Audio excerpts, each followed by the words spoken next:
Coming up on today's show, Samsung Galaxy S3 tops mobile charts for 7th straight month. LinkedIn reveals its most useless, overused buzzwords. Pakistan cracks down on late-night mobile phone packages. And we put the Samsung Galaxy S3 and the Apple iPhone 5 side to side to give you our verdict on which one is the must-have gadget for the coming year. All of that and much more on a brand new episode of Insight.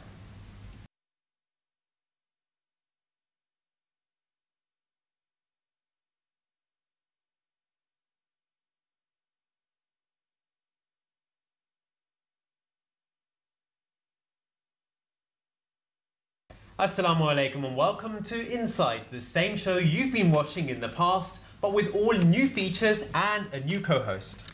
That's right. We're going to give you all the latest technology news as usual, but we'll also put some of those gadgets to the test so that we can give you as much information as possible. So firstly, despite all the hype surrounding Apple, Samsung's Galaxy S3 was the UK's most popular smartphone in November, with top 10 entries for the aging but still highly rated Galaxy S2 at 4th place, while Galaxy Ace, Galaxy Note 2 and Galaxy Ace 2 came in at 6th, 7th and 10th places respectively. Now, internationally, the Samsung has been the top smartphone for the last quarter, knocking off Apple's iPhone from the top spot. Now, Apple, of course, dominated the chart for more than 2 years, but Samsung sold 18 million S3 models in the third quarter, compared with iPhone 4S sales of 16.2 million. The sales helped Samsung post a record $7.3 billion profit for that quarter. Research firms are ranking Samsung as the world's top smartphone seller for the year. Samsung sold 56.3 million smartphones between July and September, compared to Apple's 26.9 million. However, Samsung does have a larger range of smartphone handsets than Apple. Now, of course, like any Apple product, the iPhone 5 is flying off the shelves, but so are the iPhone 4 and 4S. A report from the Consumer Intelligence Research Partners says that the iPhone 5 comprised only 68% of the total iPhone sales in its first month on sale in a survey of 500 Apple purchases in the US. That's still a majority of phones that Apple sold, but it's a far cry from the 90% share that the iPhone 4S enjoyed in its first month, meaning that cheaper iPhones are still strong. The launch of the iPhone 4S in 2011 marked the first time Apple offered a trio of models at different price points. It does seem like the question most people ask themselves when deciding on a smartphone is, should I go for the Samsung or the Apple? So we thought we'd help you out. Here's a look at the latest offerings from both companies. I've got the Samsung Galaxy S3. And I've got the iPhone 5. And let me just start with the Galaxy. It's very slim, very light. But so was the S2. But I have to say that the screen is a lot larger. The screen size is quite different. I mean, if you can put them side by side. And I think web-wise as well, let's go on to Al-Islam. Yeah. And text, graphics, much more easier to see on the Samsung. I mean, I can see a lot more of the web page on the screen there without having to zoom in. Okay, so, I mean, that's in terms of the actual the screen size. What about the camera? What camera have you got on there? The cameras are very similar. I mean, in terms of the rear camera, they're both 8 megapixels. The difference lies in the front camera. The iPhone has an HD camera, whereas the Galaxy that you're holding has a 2 megapixel camera. Okay. The talk time is significantly different. Yeah. 22.5 hours. That's right. And that is a huge difference, because I know a lot of people have got the iPhone 5 and complaining about the battery life on that. And it's only 8 hours. A striking difference between the two. Yeah. Web browsing is different as well, though. iPhone is actually better with 8 hours of LTE. Samsung, only 5 hours. Yeah, that's right. But having said that, I mean, for me, it's all about the experience when you use the phone. And being able to use an Android device such as the Samsung, I'm able to customize the home screens, and you get a much richer experience when going through the whole interface. Whereas with the iPhone 5, I mean, I have to say, although it works well, there hasn't been that development in terms of the interface. It's been the same thing that we've seen from the first generation iPhone. I suppose it also depends on whether you're using a tab or whether you're using an iPad. When you've already purchased an iPad and you've got an iPhone, the two things match up together. Samsung, they're not doing too well with the tab. Yeah, I mean, there's a lot of ways that Samsung would try to even emulate the technology you see in the iPhone. iPhone 5 has the Siri technology that it uses for voice recognition is really good. Samsung have got an equivalent. I've tried out. I don't think it's as responsive. What's all this about customizing a Samsung as well? Well, for me, the whole user experience is just as important as the technology in the phone. And one thing I love about Android devices is being able to customize the home screens. And it just makes the whole experience a lot more richer. And I can actually change the navigation and having widgets and things like that on these home screens. And for me, that makes the whole interface a lot smoother, and it means that I can customize it to the way I use it. Whereas if you look at the iPhone, you just see a block of application icons, which is the same that we've seen from the iPhone since it started. Yeah, and in terms of movies and videos, I'm sure it must be much more easier to actually view a movie on Samsung than it is to actually see that on the iPhone. Well, the thing is, the Retina display on the iPhone is brilliant, but the extra size that you get on the Samsung, for me, I think that's a real plus point. It's really good. But for the viewers at home, I think the main thing here is that it depends on your usage. For me, I prefer the Samsung, actually. The look of it is a bit more appealing to the eye, and the fact that I can customize it using the Android interface just works better for me. What do you think, Lee? I think you have to go and try it out yourself. So there are a number of new releases out there for the tech fans. Apple has also just unveiled its brand new ultra slim iMac in its biggest product redesign in years. It looks like a two-dimensional mock-up, but it's the real deal. At its thinnest, the iMac measures just 5mm thick. Of course, to get it so thin, something had to give, which was the DVD drive. I've seen this iMac, it's so thin, really unbelievable how they managed to do the technology. So the new iMac Editions product line omits the popular Retina display, which many experts say is disappointingly noticeable. But in addition to its typical features, Apple is using a new manufacturing process so that the iMac users will see up to 75% less glare on the screens. The new iMac also has a Fusion drive, which pairs 128GB of flash memory with the traditional hard drive. Google has released version 2.0 of its Gmail app for the iPhone and iOS, with users saying it's a major advance. The new version lets you switch between up to 5 different accounts and offers a cleaner interface. The Gmail app now lets you accept Google Calendar invites and adds other Google Plus related features. There's still quite a bit to be improved on, but it is a step in the right direction and should keep users from defecting to other email apps, for now at least. Do you use Google much? No, I don't really. Those people that use it think it's wonderful. That's right. There's so many advances, and it's definitely a step in the right direction. We'll see what the latest updates will be. As Android-based smartphones and tablets start to take a lead over Apple, HTC has launched another smartphone, the HTC Droid DNA.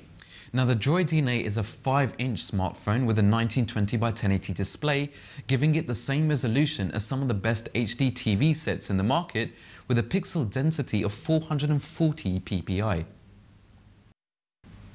And with 2012 coming to an end, South Korean electronics giant Samsung is already gearing up for what is bound to be an eventful 2013. Samsung is in the last stage of development of its flexible plastic organic light-emitting diode display, a technology that could give it an advantage over other smartphone makers.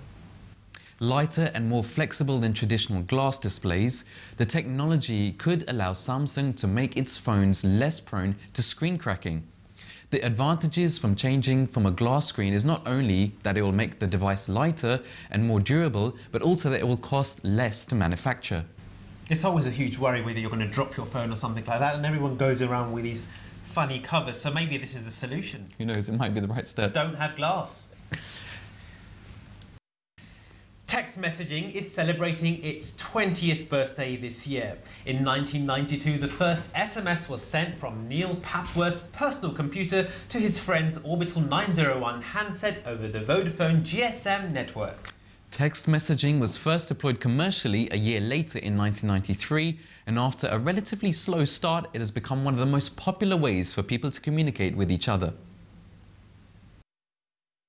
If you use the words creative, organisational, motivated or responsible in your LinkedIn profile, you may want to think again. The business linking website has scored the profiles of its 187 million members and come up with its 2012 list of overused, useless buzzwords. LinkedIn officials say the words are instantly turn-offs to recruiters who see them over and over again. Other popular but completely useless words include extensive experience, track record and analytical, and of course dynamic and communication skills. It'd be best not to use them in the future then. Yeah, don't use them. Stay clear. Are you forever misplacing your personal things, like keys, your TV remote or wallet? Well, there is a solution for you, as long as you can find your phone. A US firm has come up with a Bluetooth sticker that sticks to your valuables and can be detected by a smartphone app. It's about the size of a small coin and attaches via adhesive to any of your valuable possessions, including children. The stickers send out a low-energy Bluetooth signal with a range of about 100 feet. The app includes a radar-like function to help you find the items, and another feature called Find It helps locate items out of reach by setting an alarm to sound as soon as they appear on the app's radar.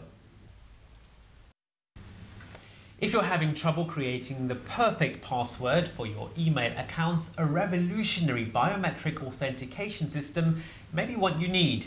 Developers in America have designed software which monitors the timing gaps between letters that you type to continually verify your identity. The software learns the user's typing style by measuring the time between the key presses over 10 areas of the keyboard. It's always a problem remembering so many passwords for so many different sites. Yeah, that's right, and as the technology increases, we need more and more passwords. It is proving to be a surprisingly accurate way of identifying individuals and could provide further defense and security online.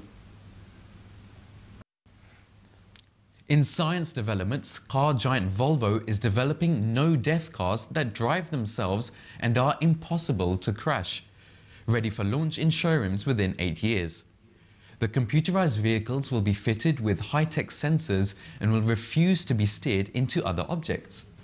Volvo says that it will be on sale to customers by 2020, but that some of the life-saving technology will be incorporated into its vehicles even earlier, from 2014. The first versions of the crash-free cars would mean for driving in towns at a maximum speed of 31 miles per hour. It is part of a race by leading car manufacturers including Volvo, Ford, Mercedes-Benz, BMW, Vauxhall and even Google to build fully automated robo-cars that can drive themselves. I'm not sure what kind of a future that would mean for us, but it might be, something that could increase road safety, which I guess is something that everyone wants. And it's the end of chauffeurs, possibly. Who knows? So the search for life on Mars continues after NASA announced that its latest rover had not found any. The announcement came earlier this month after the Curiosity rover completed its first chemical test of Martian soil, stirring up public speculation that the rover had found signs of life. Curiosity, which touched down on the red planet on August the 6th, is the first Mars rover able to scoop up soil into an analytical instrument. The rover did find a simple carbon compound, but scientists have yet to determine whether it is native to the red planet or came from elsewhere.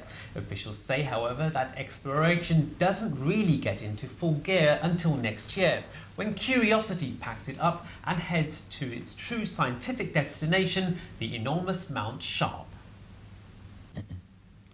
And finally today, Pakistan Telecommunication Authority's recent crackdown on mobile operators' late-night packages has stirred up considerable controversy within the country. Pakistan's mobile phone industry has come a long way since the times of fixed landlines to mobile phones, and has in fact become an essential part of people's lives in the country. Recent times have seen the introduction of special packages offering cheap call rates during both peak and off-peak hours. However, the late-night packages are receiving criticism from some parts of Pakistani society.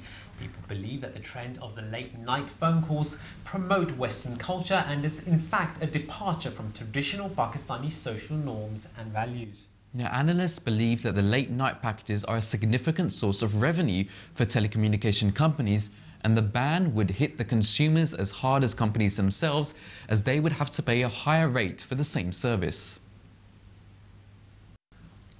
That's all the time that we have for on this episode of Insight.